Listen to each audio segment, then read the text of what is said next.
Well, so now we have a minority member of parliament in the studio, member of parliament for Dalmonco, but we know that the minority is demanding what it calls a forensic audit into account and activities of the GNPC, the Ghana National Petroleum Corporation, which is chaired by the newly elected chairman of the MPP, Freddie Blay. And this follows what the NDC terms vulgar opulence and vote buying by the newly elected chairman of the MPP. And so we have a ranking member of the Mines and Energy Committee, Adam Mutawakilu, in the studio. Good morning to you. Good morning, my good brother. Yeah.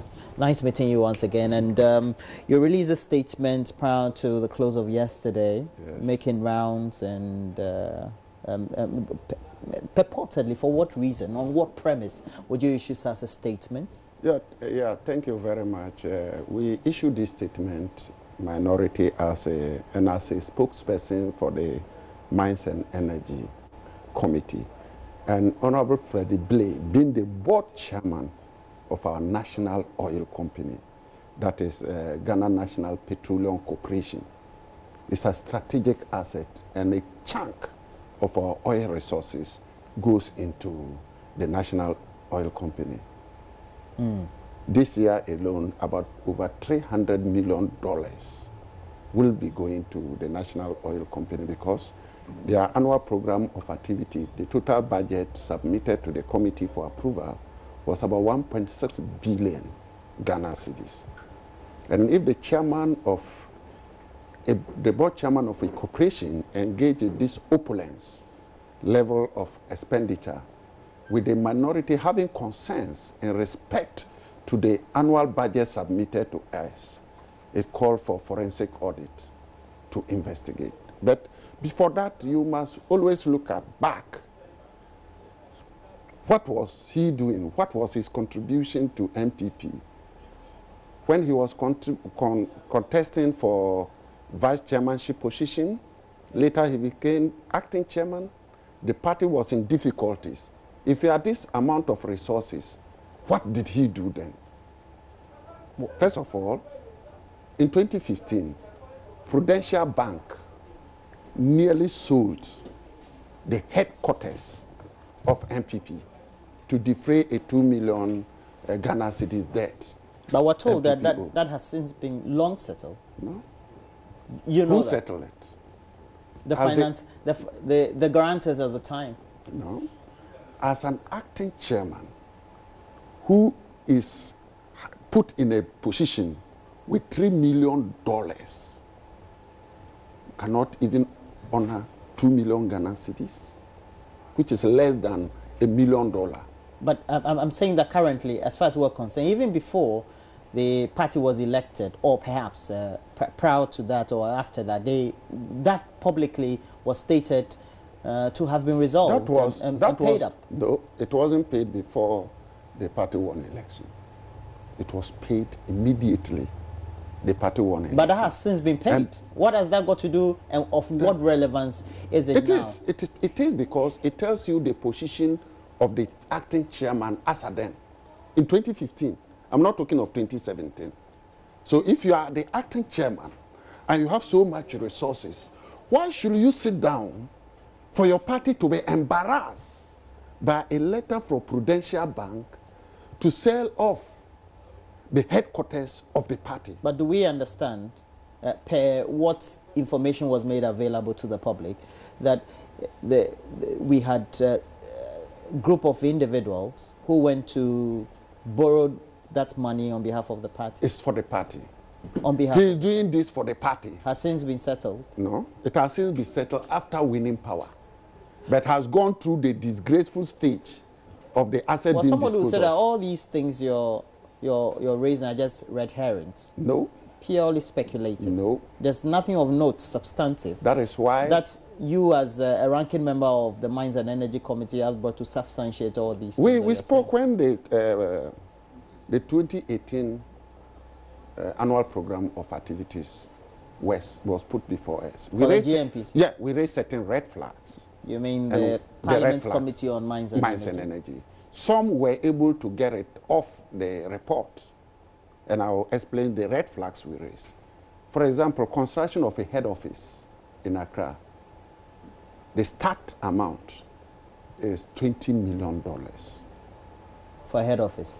To start, not the total amount. You think that was inflated? We believe that procurement processes could breed corruption. Very, very important. 2, the rehabilitation of their office is $13.4 million. We have a problem with that. We think it's too huge. Construction of an office in Takoradi. You know, the president promised that when he wins power, or when given power, he will transfer the head office from Accra to Takoradi. It has become evident that this will not happen. But to cover up for the shame the president will go through, they have to construct an office in Takoradi at the cost of $10 million. When in actual fact, the head office will not be moved to Takoradi. The Research Technology Center, a certain amount attached to it. Then there was one we were able to ensure that as minority, we raised serious issues. We couldn't get all of them out, but one was very critical to us. That is the setting up of a refinery where GNPC is supposed to provide $50 million. We believe that that amount and the activity GNPC was required to undertake was risky. So as a result, we brought in the Minister of Energy and the Chief Executive. What's that got to do with the chairman vying for a position? That is very important to us. That he was acting. Look, the chairman, the board chairman of GNPC, the final decision rests on him into financial implications, well, financial transactions. If I remember the way boards operate, the final decision rests on the board. Who chairs the board? The board is chaired by Freddie. And who holds the ultimate responsibility in terms of infractions at the board and activities of the GNPC? But the decisions taken at the board are based on quarrel. And that is why he becomes the chairman. Then we shouldn't hold anybody responsible for certain infractions that goes on in an organization. But so far, you haven't pointed out by your statement that there have been any kind of malfeasance or perhaps machinations. We are calling for forensic audit. Of what? Into the activities of GNPC. We are calling for it because we've raised concern in respect of certain projects. That what? That the way those projects, the nature, could lead to corruption. It's not that way. And that ultimately, it could be some of the money could remain for him to undertake the campaign. That's speculative. Please, when you are ahead of something, then there are issues under. There is the need for you to step aside and allow for proper investigation. But you have proved nothing for anybody to sit aside. We had raised that issue that this transaction could lead to corruption. Not long. That was in March. The board chairman of GNPC is buying 275 buses, doling out $3 million as a guarantee. That is about 40 million Ghana cedis. That is not a small thing. We need to know what is the source of the funds. The source of which fund? The $3 million that, yes. And that, you think it's just not coincidental? It raises flags as to the issues we raise on the floor of Parliament during the passage of the annual program of activity. It falls right. So your conclusion is that for us to call, you suspect that the 3 million may be coming from where? The GNPC? It could be coming from the activities of GNPC. But that's speculative. Well, that is a speculative lead to proofs, and that's why we are calling.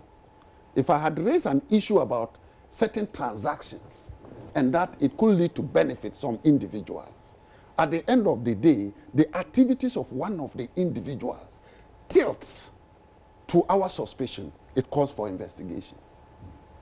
That is what I want to say. It calls for investigation. So it isn't that we waited until those activities started. From the annual program of activity, we raised critical issues about certain items.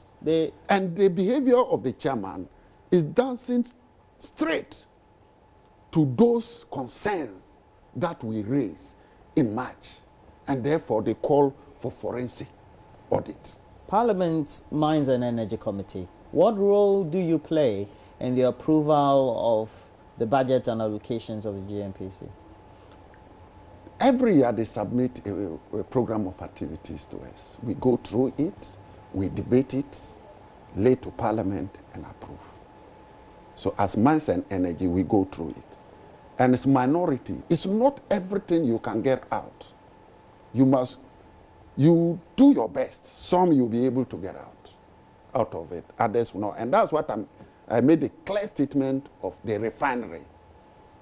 An amount of $50 million was to be taken from GNPC to do what we call environmental impact assessment. What's wrong with that? It's not ahead of in the petroleum industry. Let me come to this. You see, when a private sector is going to invest in a project and you need a partner, you share the risk. Because the project is not, it's a private sector who... And this time you're saying that the private sector person is going to put up a refinery, need GNPC to partner.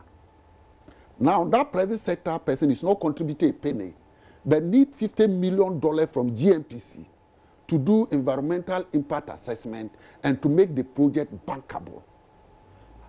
If this money is taken, the environmental impact assessment is done, the project turned out not to be bankable.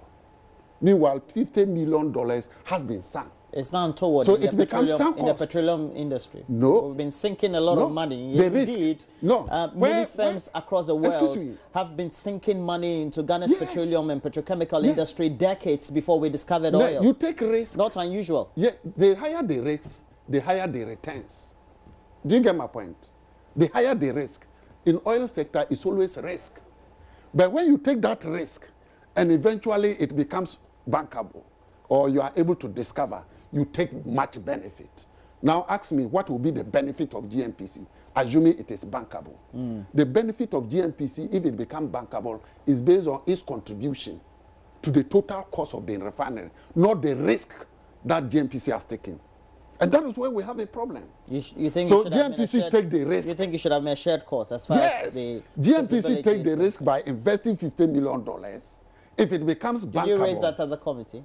Finally, the minister has to accept to us in terms of that. And it was withdrawn.